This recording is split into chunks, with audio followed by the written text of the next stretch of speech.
Voilà, gloire au Seigneur. Le Seigneur est merveilleux. Alléluia. Et ce matin, je vous invite à ouvrir la parole de Dieu dans l'évangile de Jean, au chapitre 2.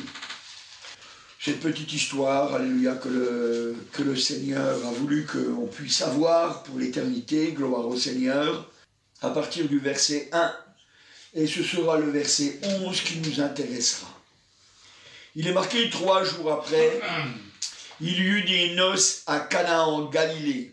La mère de Jésus était là, et Jésus fut aussi invité aux noces avec ses disciples. Le vin ayant manqué, la mère de Jésus lui dit, « Ils n'ont plus de vin. » Jésus lui répondit, « Femme, qu'y a-t-il entre moi et toi? Mon heure n'est pas encore venue. » Sa mère dit au serviteur, « Faites ce qu'il vous dira. » Or, il y avait là 6 vases de pierre destinés aux purifications des Juifs et contenant chacun 2 ou 3 mesures. Jésus leur dit, « Remplissez d'eau ces vases. » Et ils les remplirent jusqu'au bord. « Puisez maintenant, leur dit-il, et apportez-en à l'ordonnateur du repas. » Et ils lui en apportèrent. Quand l'ordonnateur du repas eut goûté l'eau changée en vin, ne sachant d'où venait ce vin, tandis que ses serviteurs qui avaient puisé l'eau le savaient bien, il appela l'époux et il lui dit, « Tom, sert d'abord le bon vin, puis le moins bon, après qu'on se soit enivré. Toi, tu as gardé le bon vin jusqu'à présent. » Tel fut à Cana en Galilée, le premier des miracles que fit Jésus.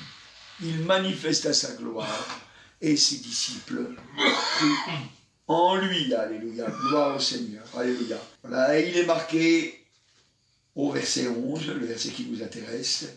Tel fut à Cana en Galilée le premier des miracles que fit Jésus, ça veut dire qu'il n'en a pas fait avant. Il manifesta sa gloire, et ses disciples crurent en lui. Alléluia. Gloire au Seigneur. Alléluia. Alors, dans cette histoire, vous voyez, eh bien, on voit que pour que le miracle puisse avoir lieu, eh bien, il a fallu qu'on croie en Jésus. Il a fallu qu'on croie en Jésus. C'est la mère de Jésus qui a dit au serviteur, il a dit, faites ce qu'il vous dira. Faites ce qu'il vous dira. Donc, elle a cru. Elle a cru. Non seulement elle a cru, mais elle a cru que Jésus avait le pouvoir de le faire. Elle a cru que Jésus, il avait le pouvoir de le faire. Alléluia. Et puis après, parce qu'elle a cru tout ça, alors elle les a fait obéir. Faites tout ce qu'il vous dira. Faites tout ce qu'il vous dira. Elle les a fait obéir. Et ils ont obéi. Gloire au Seigneur. Et ils ont obéi. Gloire à Dieu. Et vous savez, si jamais j'ai pris cette petite histoire et que je vous ai dit que ce serait le verset 11 qui nous intéresse, c'est parce qu'il y a marqué « Il manifesta sa gloire et ses disciples crurent en lui. » Il manifesta sa gloire et ses disciples crurent en lui. Ça nous montre que Jésus, alléluia, pour que les hommes y croient en lui, eh bien, il est prêt à faire des miracles. C'est un drôle de miracle, celui-là. Puisque les gens, ils avaient déjà bu, hein, puisque l'ordonnateur du repas, il dira, ben, t'as pas agi comme les autres, hein. Il dit, d'habitude, on attend que ce soit enivré, et puis après, on donne le moins bon. Mais toi, tu as donné le meilleur. Donc, c'était un drôle de miracle. Parce que c'était de l'eau quand même qui changeait en vin.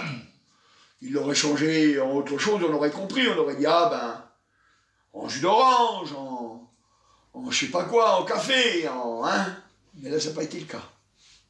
Il a changé l'eau en vin. Il a changé l'eau en vin. Parce qu'il veut manifester sa gloire. C'était un mariage. Les gens se réjouissent pendant les mariages. Il est vrai qu'il y en a des fois qui s'enivrent. Tout le monde ne s'enivre pas, mais il y en a qui s'enivrent. Mais c'est la fête, c'est souvent lié avec. Il y a des boissons alcoolisées. Donc là, Jésus changera l'eau en vin. Alléluia, gloire au Seigneur. Et ses disciples, en voyant le miracle, ils ont cru en lui. ses disciples crurent en lui, parce qu'ils ont vu le miracle. Pourtant, les disciples, ils marchaient déjà avec lui, puisqu'ils étaient disciples.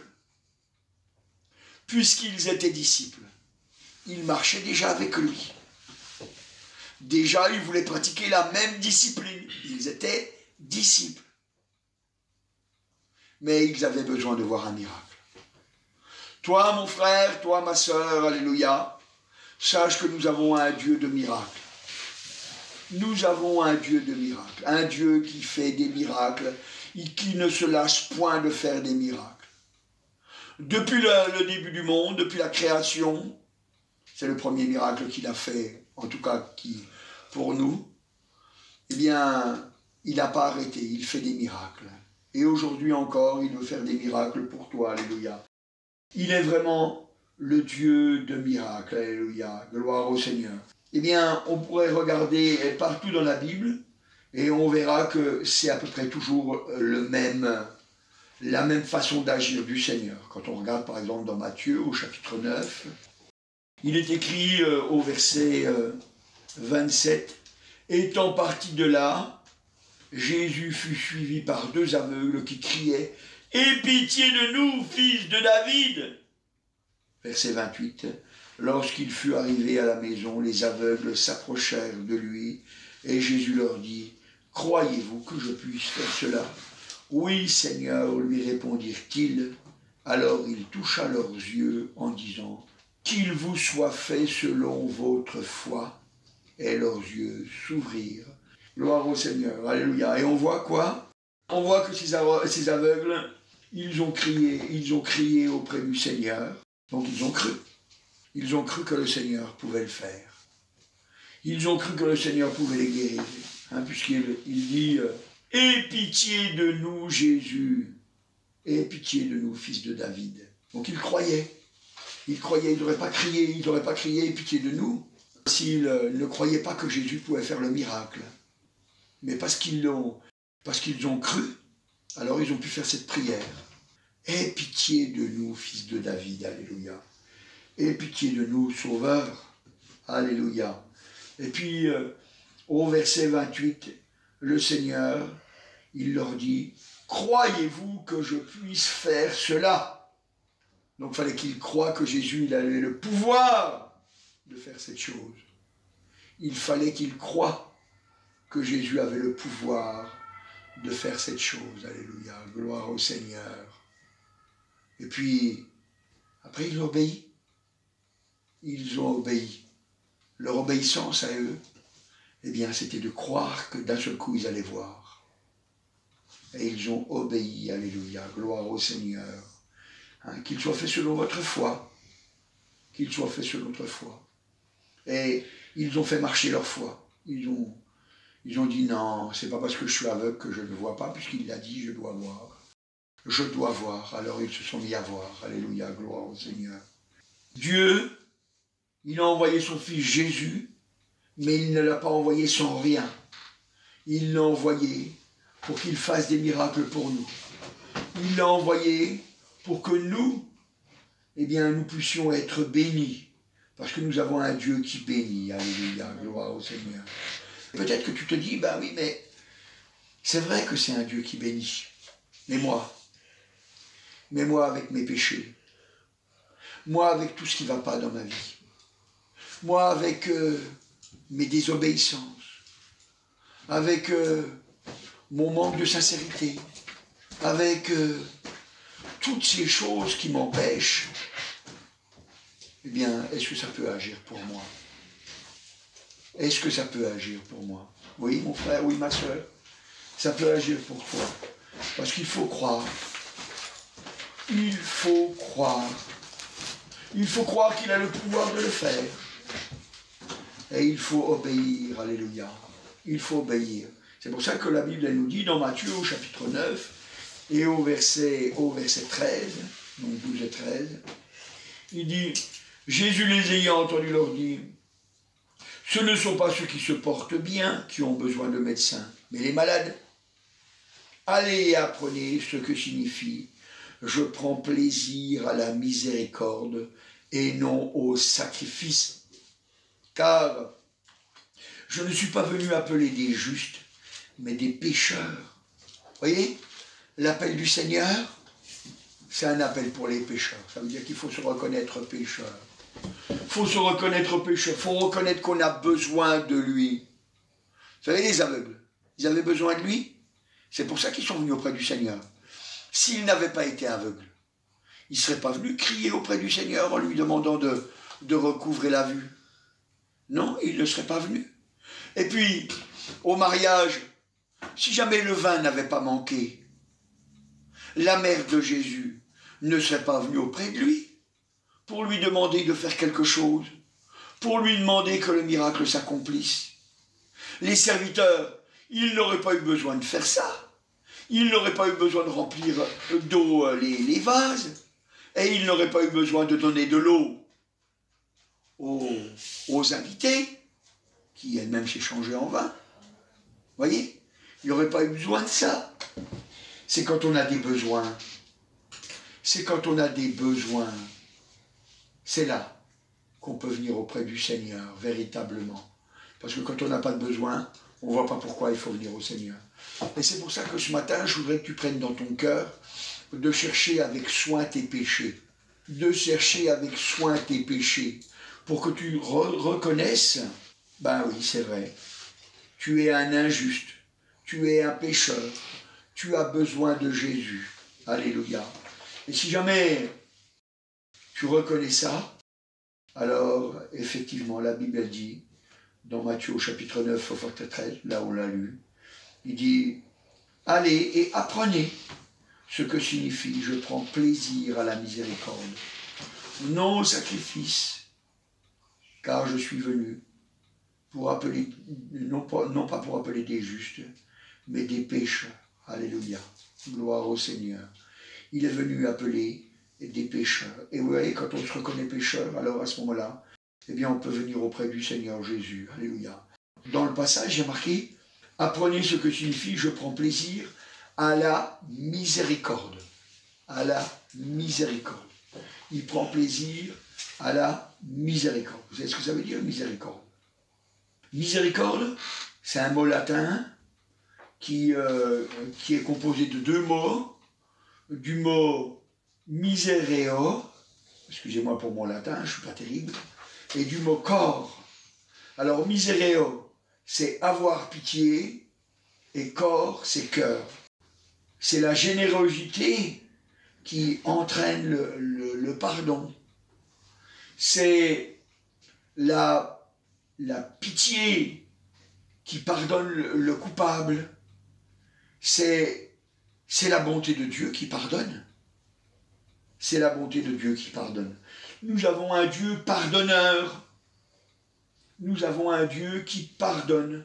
Son cœur est tellement touché quand on vient à lui, quand il nous voit dans notre misère, quand il nous voit dans notre péché, son cœur est tellement touché qu'il a à cœur de nous pardonner. C'est pour ça qu'il nous a donné Jésus. Alléluia.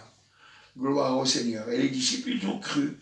Ils ont cru en Jésus parce qu'ils suivaient la discipline. Ils ne croyaient pas en lui. Ils ne croyaient pas qu'il était le pardonneur. Ils ne croyaient pas que c'était lui le sauveur. Mais là, quand le miracle a eu lieu, Jésus a manifesté sa gloire. Alors les disciples ont cru. Les disciples ont cru. C'est important de comprendre que l'amour de Dieu est tellement grand pour nous, sa miséricorde est tellement grande pour nous, qu'il veut qu'on connaisse Jésus. Qu'il veut qu'on connaisse Jésus. Alléluia. Gloire au Seigneur. Si vous regardez dans Matthieu au chapitre 15, regardez voir, c'est une femme. Oh, c'est vrai, quand vous entendez ce que le Seigneur a dit à cette femme, oh, c'est formidable. Alléluia. Et je souhaite qu'il le dise à chacun de vous. Alléluia. Dans Matthieu au chapitre 15, et depuis le verset 21, il est dit, Jésus étant parti de là, se retira dans le territoire de Tyr et de Sidon. Et voici, une femme cananéenne qui venait de ces contrées lui cria, « Aie pitié de moi, Seigneur, fils de David, ma fille est cruellement tourmentée par le démon. Il ne lui répondit pas un mot, et ses disciples s'approchèrent et lui dirent avec instance, « Renvoie-la, car elle crie derrière nous. » Il répondit, « Je n'ai été envoyé qu'aux brebis de la maison d'Israël. » Mais elle vint se prosterner devant lui, disant, « Seigneur, secours-moi. » Il répondit, « Il n'est pas bien de prendre le pain des enfants et de le jeter aux petits chiens. » « Oui, Seigneur, dit-elle, mais les petits chiens mangent les miettes qui tombent de la table de leur maître. » Verset 28. Alors Jésus lui dit, « Femme, ta foi est grande, qu'il te soit fait comme tu veux. » Et alors même, sa fille fut guérie. Alléluia, gloire au Seigneur. Voyez, cette femme, il lui a dit, le Seigneur, il lui a dit, « Ta foi est grande, qu'il te soit fait comme tu veux. » C'est plus Dieu qui dirige, c'est elle. Ta foi est grande, qu'il te soit fait comme tu veux. Dieu se laisse diriger par cette femme. Dieu se laisse diriger par cette femme. Et vous savez, nous c'est pareil. Quand on a la foi, ça veut dire quand on fait confiance. Quand on fait confiance, une confiance aveugle au Seigneur. Alors à ce moment-là, c'est vrai qu'il nous dirige, mais c'est nous aussi qui le dirigeons. Parce que quoi que ce soit que nous demandions, alors nous le recevons de lui, alléluia. Parce que nous faisons sa volonté. Parce que nous demandons des choses qui lui sont agréables. Gloire au Seigneur. Et il était agréable pour cette femme, alléluia, que son enfant soit guéri. Alors il était donc agréable pour Jésus que son enfant soit guéri, alléluia. Gloire au Seigneur. Vous savez, cette femme, eh bien, elle a cru. Elle a cru. Mon frère, ma sœur, ne néglige pas de croire. Elle a cru. Elle a cru qu'il avait le pouvoir de le faire, parce qu'elle criait derrière lui. Elle criait derrière lui. Vous voyez, elle criait derrière lui. D'ailleurs, les disciples, ils disaient, « Renvoie-la, car elle crie derrière nous. Renvoie-la, elle crie. » Vous voyez, elle était prête à tout accepter, même se faire traiter de petit chien. Elle était prête à tout accepter. Tout accepter. Alors elle a obéi. Elle a obéi parce que maintenant, c'était plus Jésus qui guérissait l'enfant. C'était elle par sa foi. Alors elle a obéi, alléluia. Elle a obéi, gloire au Seigneur.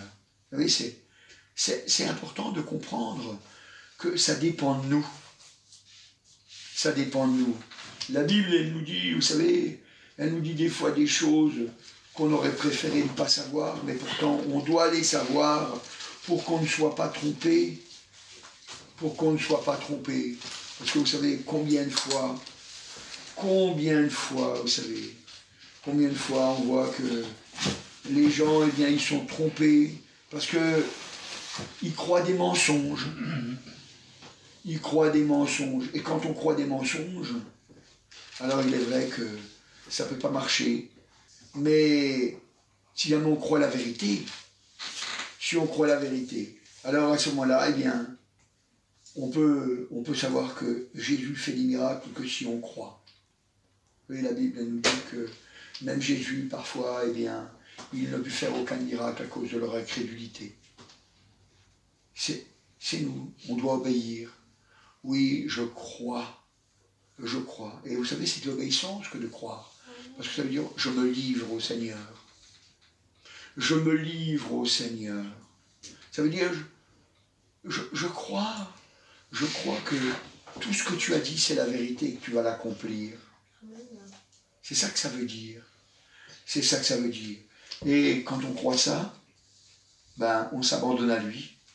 Alors, à ce moment-là, eh bien, il nous donne le pouvoir de marcher sous toute la puissance de l'ennemi. Alléluia, gloire au Seigneur. Vous voyez, cette femme, elle savait qu'elle était pécheresse.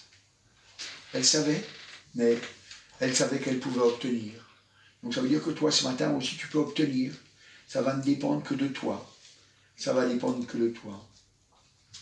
Regardez voir encore dans l'évangile de Luc, au chapitre 17. Oh, c'est formidable, alléluia. Vous savez, c'est vraiment extraordinaire tout ce que le Seigneur y fait. Et voyez, c'est toujours le même cheminement, ou presque toujours le même cheminement. Presque toujours le même cheminement. Et on pourrait lire à partir du verset 11. Jésus se rendant à Jérusalem, passait entre la Samarie et la Galilée. Comme il entrait dans un village, 10 lépreux vinrent à sa rencontre, se tenant à distance. Ils élevèrent la voix et dirent « Jésus, Maître, aie pitié de nous !» Dès qu'il les eut vus, il leur dit « Allez vous montrer au sacrificateur. » Et pendant qu'ils y allaient, il arriva qu'ils furent guéris. L'un d'eux, se voyant guéri, revint sur ses pas, glorifiant Dieu à haute voix. Il tomba sur sa face aux pieds de Jésus et lui rendit grâce. C'était un Samaritain. Jésus, prenant la parole, dit « Les 10 n'ont-ils pas été guéris? Et les 9 autres, où sont-ils? Ne s'est-il trouvé que cet étranger pour venir me donner gloire, pour donner gloire à Dieu, pardon? Et lui dit « Lève-toi, va, ta foi t'a sauvé. » Alléluia, gloire au Seigneur. Voyez, déjà, quand on a commencé à lire l'histoire, vous avez pu remarquer. Ils élevèrent la voix, hein? Ils se tenaient à distance, mais ils élevaient la voix. Ils avaient envie d'être entendus. Oui, ils ont cru. Oui, ils ont cru qu'il avait le pouvoir de le faire. Oui, c'est vrai. C'est vrai, vous l'avez vu. Vous avez bien lu. Et vous pouvez regarder dans la parole de Dieu, c'est un mécanisme qui se répète. C'est un mécanisme qui se répète. Et si jamais il est parvenu jusqu'à nous, c'est pour que nous aussi, nous puissions procéder de la même manière. Je crois. Oui, je crois. Et puis, je crois que Jésus a le pouvoir de le faire. Et vous savez, ça veut dire qu'on va lutter contre nos raisonnements, contre tout ce qui va nous empêcher. Et puis on va obéir.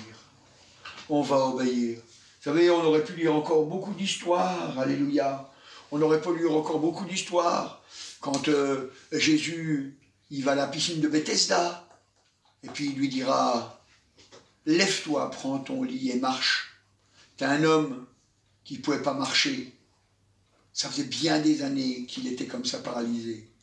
Mais il a décidé d'obéir. Voyez, quand on croit, ça doit se voir. Quand on croit, ça doit se voir.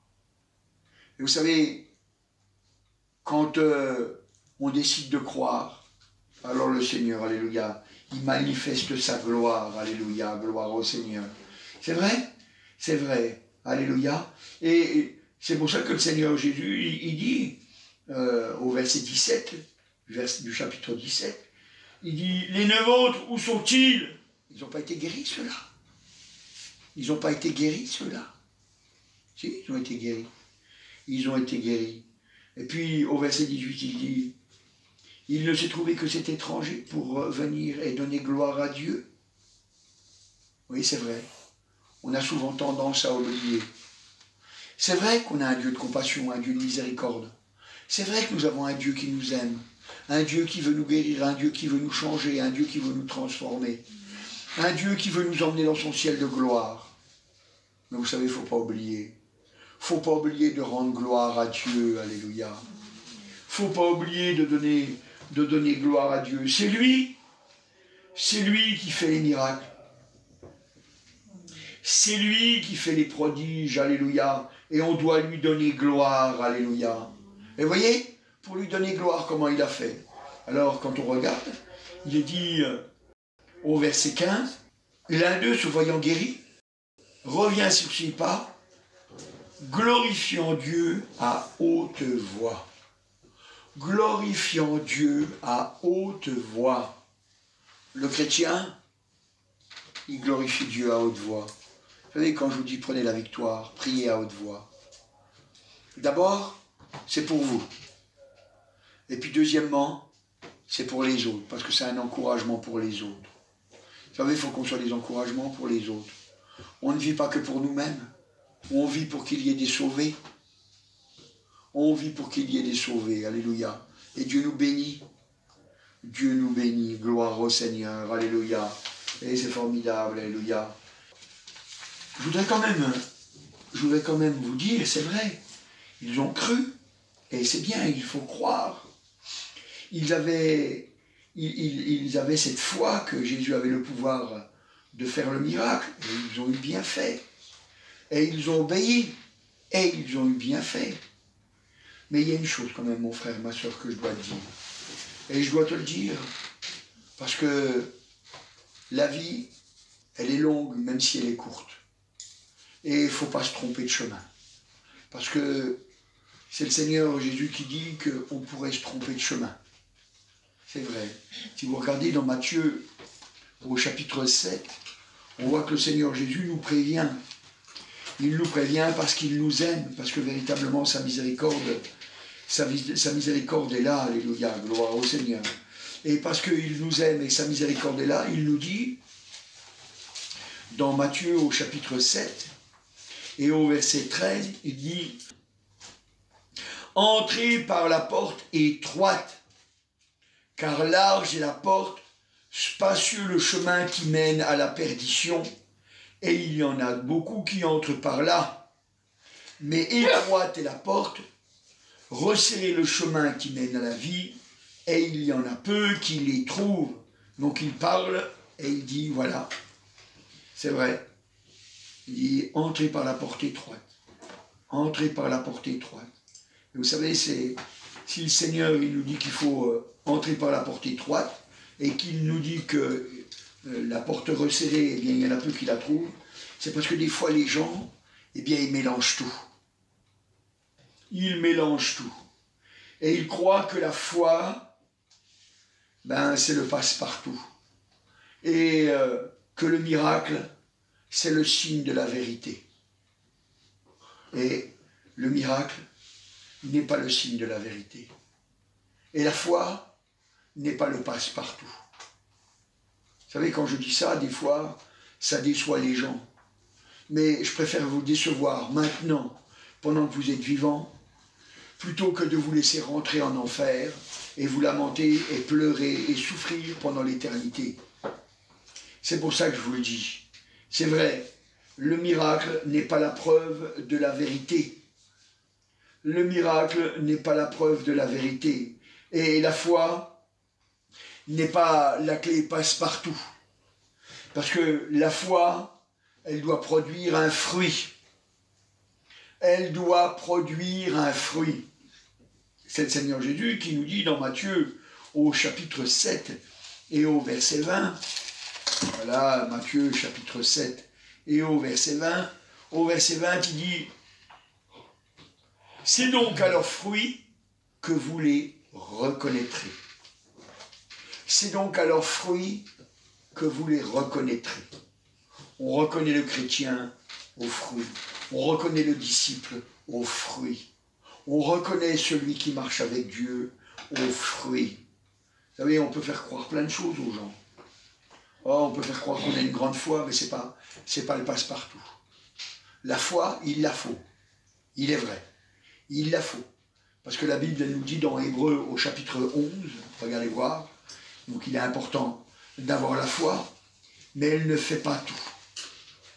Elle ne fait pas tout. Et vous savez, quand on sait ça, alors on réfléchit autrement.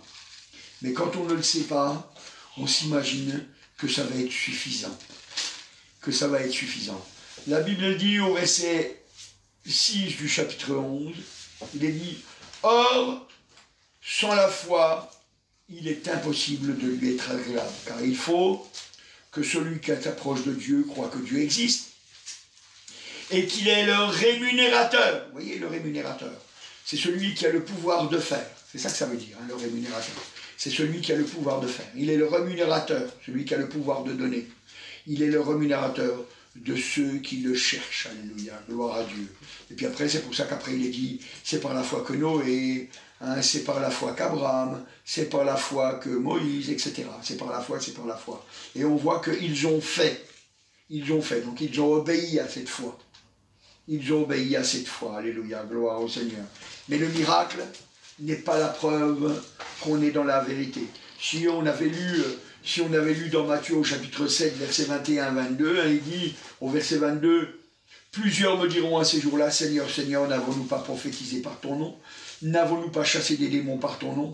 N'avons-nous pas fait beaucoup de miracles par ton nom? Beaucoup de miracles par ton nom. » C'est terrible parce que le Seigneur ne les reconnaît pas. Le Seigneur ne les reconnaît pas. Ils ont sûrement eu la foi pour que des miracles puissent avoir lieu. Ils ont sûrement cru. Ils ont sûrement cru. Et ils ont sûrement obéi même. Ils ont sûrement obéi puisque le miracle a eu lieu. C'est vrai. C'est vrai. Mais la Bible, elle dit, c'est aux fruits qu'on reconnaît. C'est pour ça que la Bible, elle nous dit dans 1 Jean, et c'est l'apôtre Jean, vous savez, le disciple de l'amour, qui nous dira dans 1 Jean au chapitre 4, 1 Jean chapitre 4, et au verset 1, il dit, « Bien-aimés, n'ajoutez pas foi à tout esprit, mais éprouvez les esprits pour savoir s'ils sont de Dieu, car plusieurs faux prophètes sont venus dans le monde. Reconnaissez à ceci l'esprit de Dieu. Tout esprit qui se déclare publiquement pour Jésus venu en chair est de Dieu. Et tout esprit qui ne se déclare pas publiquement pour Jésus n'est pas de Dieu, c'est celui de l'Antéchrist. Vous voyez? C'est clair, il y a un fruit. Si tu es chrétien, tu dois confesser à voix haute Jésus. Tu dois confesser à voix haute Jésus. Alléluia, gloire au Seigneur. C'est bien de croire, alléluia. C'est bien de croire que Jésus a le pouvoir, alléluia. C'est bien d'obéir, alléluia. Mais obéis aussi à ça. Obéis aussi à ça, alléluia. Le fruit que tu dois porter, c'est un fruit qui doit se reconnaître. C'est un fruit qui doit se reconnaître. Tu parles de Jésus. L'autre jour, je discutais avec un frère qui me disait « Oh, j'ai témoigné », ce qui est très bien, et il m'a dit « Je vais parler de Dieu ». Je lui ai dit « Ah, c'est pas bon ». Il me dit « Comment ça, c'est pas bon ?» Je lui dis « C'est pas de Dieu que tu dois lui parler, c'est de Jésus. C'est de Jésus. Parce que seulement Jésus sauve. C'est le seul nom qui nous a été donné, Jésus. Jésus, pas un autre. C'est pas Mohamed, c'est pas Marie, c'est pas Joseph, c'est pas les saints, c'est pas les anges.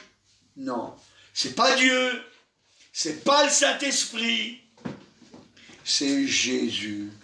C'est le seul nom qui nous a été donné pour pouvoir parler au Père. C'est le seul nom qui nous a été donné par lequel on est sauvé. Il n'y en a pas d'autre. Il n'y en a pas d'autre. C'est pour ça qu'on doit éprouver les esprits. On doit savoir est-ce que je suis dans la vérité ou pas.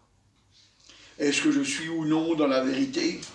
Et quand on regarde avec sérieux, quand on éprouve les esprits, on regarde est-ce qu'il parle de Jésus. Vous savez, quelqu'un peut parler de Dieu toute la journée et puis être perdu. Mais quand on se met à parler de Jésus, alléluia, il nous garde. Il nous garde.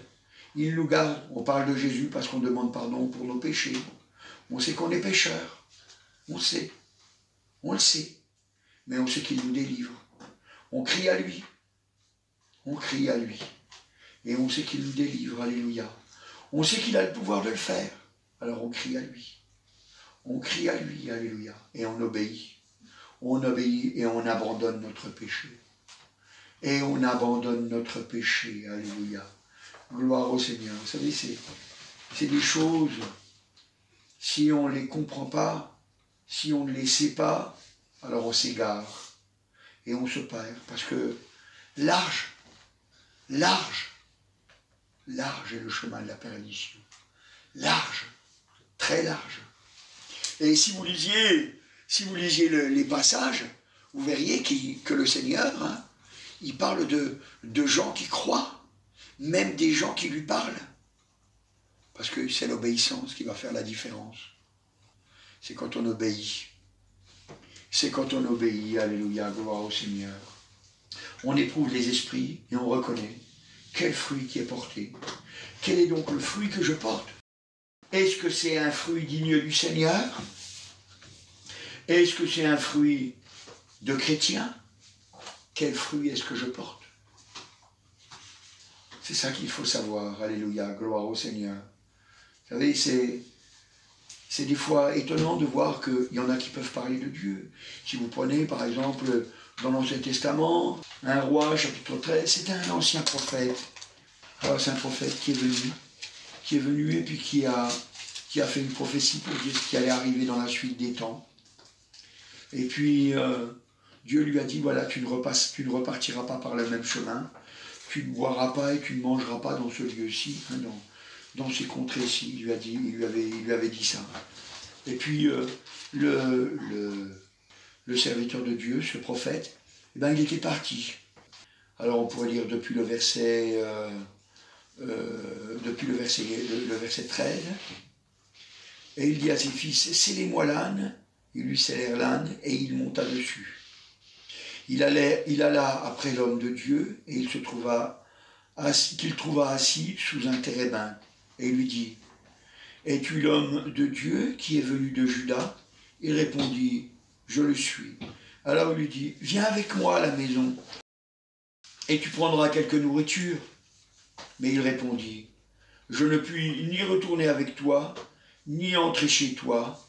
Je ne mangerai point de pain et je ne boirai point d'eau avec toi en ce lieu-ci, car il m'a été dit, par la parole de l'Éternel, tu ne mangeras point de pain et tu ne boiras point d'eau, et tu ne prendras point à ton retour le chemin par lequel tu seras allé. Et il lui dit, moi aussi je suis prophète comme toi. Et un ange m'a parlé de la part de l'Éternel et il m'a dit, ramène-le avec toi dans la maison et qu'il mange du pain et qu'il boive de l'eau. Il lui mentait. L'homme de Dieu retourna avec lui et il mangea du pain, il but de l'eau dans sa maison. Comme il était assis à table, la parole de l'Éternel fut adressée au prophète qui l'avait ramené et il cria à l'homme de Dieu qui était venu de Juda. Ainsi parle l'Éternel, parce que tu as été rebelle à l'ordre de l'Éternel et que tu n'as pas observé le commandement que l'Éternel ton Dieu t'avait donné, parce que tu es retourné et que tu as mangé du pain et de l'eau dans le lieu je t'avais dit, tu ne mangeras point et tu ne mangeras point de pain et tu ne boiras point d'eau. Ton cadavre entrera pas dans les sépulcres de tes pères. Voyez? Alors c'est quand même assez étonnant, parce que la Bible dit, il lui mentait. Mais avant, il a dit, moi aussi, je suis un prophète comme toi. Et vous savez, on en entend des gens qui nous disent, moi aussi, je suis chrétien. Moi aussi, je suis chrétien. Mais la Bible dit, mais il lui mentait. Parce que tous ces gens qui n'obéissent pas, parce que là, le prophète, quand il n'a pas obéi, tout prophète de Dieu qu'il avait été envoyé, eh ben, il est mort. Tout prophète de Dieu qu'il était, il a été tué par le lion. Il a été tué par le lion. Pourtant, c'était un prophète de Dieu. On lui avait menti. Mais il n'a pas éprouvé les esprits. Il n'a pas éprouvé les esprits. Vous savez, Dieu, c'est pas une girouette. Il ne dit pas un truc et son contraire. Quand il nous dit quelque chose, ce qu'il dit, c'est vrai. Il ne change pas d'avis sans arrêt, le Seigneur. Quand il nous dit quelque chose, c'est pour notre bien, c'est pour nous emmener dans le ciel. Et voyez, nous aussi, on doit éprouver les esprits. Et quand il y a quelqu'un qui te dit, mon frère, ma soeur, il dit, ah ben moi aussi, je suis chrétien. Ah oui, tu vas à l'église? Oh non, je ne veux pas à l'église, ça, c'est pas un chrétien. Il y en a des fois, ils disent ben moi aussi, je suis chrétien. Ah, t'es chrétien? Ah, d'accord, ok. Et tu luttes pour l'église? C'est pas un chrétien. C'est pas un chrétien. S'il ne lutte pas pour l'église, c'est pas un chrétien. Parce que l'église, elle sert à quoi? Elle sert à mettre les sauvés. Le Seigneur ajoutait à l'église ceux qui étaient sauvés, c'est dans les Actes des Apôtres. Le Seigneur ajoutait à l'église ceux qui étaient sauvés. Alors vous voyez, c'est des combats. C'est des combats. Mais le chrétien, alléluia, on doit reconnaître, on doit éprouver. Quel fruit est-ce que tu portes? Quel fruit est-ce que tu portes? Est-ce que tu es un chrétien qui encourage les autres? Est-ce que tu es un chrétien qui n'encourage pas les autres? Si tu es un chrétien qui encourage les autres, tu es un chrétien. Si tu es un chrétien qui n'encourage pas les autres, je doute que tu sois un chrétien. Parce que le chrétien ne vit pas pour lui-même. Le chrétien ne vit pas pour lui-même. Son but, ce n'est pas son intérêt. C'est l'intérêt du plus grand nombre. C'est l'intérêt du plus grand nombre. On reconnaît le fruit, alléluia, parce que le fruit nous dit quel est l'arbre. On doit éprouver les esprits. D'ailleurs, dans la Bible, vous savez, même déjà à l'époque des apôtres, la Bible nous dit qu'il y avait des tromperies. Regardez voir, dans Colossiens au chapitre 2, on pourrait lire depuis le verset 16, « Que personne donc ne vous juge au sujet du manger et du boire, ou au sujet d'une fête ou d'une nouvelle lune, ou des sabbats. » C'était l'ombre des choses à venir. Mais le corps est en Christ. Que personne, sous une apparence d'humilité, ou par un culte des anges, ne vous ravisse à son gré le prix de la course, tandis qu'il s'adonne à des visions, il est enflé d'un vain orgueil par ses pensées charnelles. Voyez, là aussi, voyez, hein, donc il dit que personne ne vous juge au sujet du manger et du boire. Vous avez le droit de manger du cochon, vous avez le droit de manger du boudin. Alors si vous n'aimez pas, vous n'en mangez pas, ça c'est autre chose. Vous avez le droit de manger ce que vous voulez. Vous avez le droit de manger ce que vous voulez. Les fêtes, vous avez le droit de faire toutes les fêtes. Même Noël. Vous savez, aujourd'hui dans le monde chrétien, on dit « Ah ben, si tu es un vrai chrétien, tu fais pas Noël. » Mais Noël, est-ce que c'est pas le moment où on en profite pour parler du Seigneur Jésus? Alors on nous dit « Oui, mais on ne sait pas si Jésus est né à cette date-là. » Mais qu'est-ce qu'on s'en moque? La grâce nous est donnée que c'est un moment où les gens parlent de Jésus. Alors profitons-en pour parler de Jésus. Profitons-en pour leur dire que Jésus est venu sur la terre pour nous mourir pour nos péchés et que Jésus, pendant qu'il était sur la terre, alléluia, eh bien, il a accepté de mourir pour nos péchés. Gloire à Dieu. Profitons-en. Et puis là, la Bible elle nous dit que, vous voyez, ils s'adonnent à leur vision avec une apparence d'humilité et par le culte des anges. Et par exemple, on retrouve ça dans plusieurs églises. Vous voyez? Donc c'est pour ça, nous en tant que chrétiens, eh bien on doit éprouver les esprits. On doit éprouver les esprits. On doit savoir si c'est de Dieu ou si ce n'est pas de Dieu. Alléluia. C'est pour ça que j'ai pas peur. J'ai pas peur que vous mettiez à l'épreuve ce que je vous dis. Parce que vous devez le mettre à l'épreuve à travers la parole de Dieu, à travers la Bible. À travers la Bible, alléluia. Et la Bible, elle nous dit pour nous encourager, alléluia, pour qu'on comprenne bien que c'est vrai, on doit croire. On doit croire que Dieu a le pouvoir de le faire, que Jésus a le pouvoir de le faire, et on doit obéir, c'est vrai. Mais la Bible, elle nous dit aussi dans Colossiens, au chapitre 3 et au verset 16, que la parole de Christ demeure en vous dans toute sa richesse. Instruisez-vous et exhortez-vous, ça veut dire encouragez-vous, les uns les autres en toute sagesse, par des psaumes, par des hymnes, par des cantiques spirituels chantant à Dieu, de tout votre cœur en vertu de la grâce. Alléluia. Gloire au Seigneur. Voyez? Alors il dit on doit s'encourager. Hein? Exhortez-vous les uns les autres. On doit s'encourager. Un chrétien, il doit s'encourager. Là, on obéit. Mais j'ai pas le pouvoir d'encourager les autres. Mais Jésus, lui, il l'a. Et si tu te lances, alors tu vas obéir, tu vas encourager. Tu vas encourager. Tu as cru. Tu crois que Jésus a le pouvoir de faire. Et toi, tu peux le faire. Alléluia. Gloire au Dieu. Gloire au Seigneur Tout-Puissant. Alléluia. Que c'est vrai, notre Seigneur, c'est un Dieu de miracle. Mais c'est aussi un Dieu de miracle pour nous encourager, pour nous emmener dans le ciel. Et nous, on doit être sages. On doit apprendre à éprouver les esprits. Vous savez, moi, je dis toujours à mes enfants, je leur dis, si Dieu nous a fait avec une tête, avec une cervelle, un cerveau, hein, c'est pour qu'on l'utilise, hein, c'est pas pour qu'on le range dans une boîte, c'est pour qu'on l'utilise. Alors ce matin, mon frère, ma soeur, je voudrais que tu l'utilises, alléluia.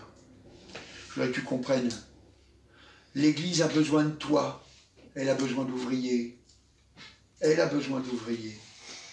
La Bible, elle dit, priez le maître d'envoyer des ouvriers dans la moisson est grande et il y a peu d'ouvriers. Alors, alléluia, on travaille dans la moisson. Ça veut dire on essaye d'encourager notre frère ou notre soeur qui est à l'église. T'as prié mon frère, t'as prié ma soeur? Non? Viens, on va prier ensemble. T'as lu ta Bible aujourd'hui? Non? Viens, on va la lire ensemble. Alléluia. Mon frère, ma soeur, alléluia. Tu n'as qu'une seule vie pour la réussir. Tu n'as qu'une seule vie pour la réussir. Large est le chemin qui mène à la perdition. Étroit et resserré le chemin qui mène à la vie. Choisis ce chemin, alléluia. Crois que Dieu, que Jésus, alléluia, il t'aime, alléluia, et il veut te conduire dans ce chemin. Crois que Jésus, alléluia, ce Dieu 3 fois saint, alléluia, il a le pouvoir de le faire, de te faire marcher dans ce chemin, alléluia. Obéis. Obéis à ses commandements. Alléluia, parce que tu crois. Et tu verras la gloire de Dieu se manifester en toi. Amen. Merci Seigneur Jésus, alléluia. C'est toi qui fais les miracles et les prodiges. Nous sommes appuyés sur toi, Seigneur, parce que la force...